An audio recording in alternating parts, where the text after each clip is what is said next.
riders, nandito tayo ngayon sa Barangay Bato, Borongan City.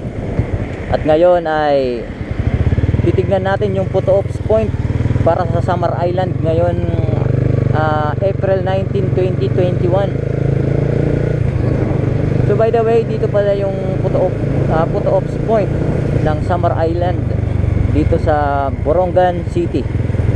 At ating pupuntahan kung ano yung update at kung anong meron dito sa lugar ng Borongan Photo Ops Point.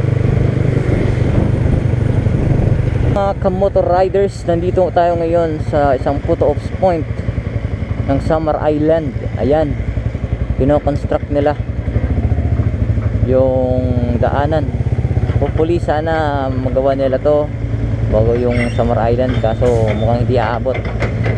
Ayan, ito yung ginagawa nila. Ito yung kulay kapag umaga, puti. Saka pagdating ng gabi, nagiging mailaw yan, maraming ilaw yan. Ayan, yung update dito. Pinapaganda pa nila yung area dito. So yan yung update dito sa photo ops point, Borongan City. Ingat tayo guys, ride safe.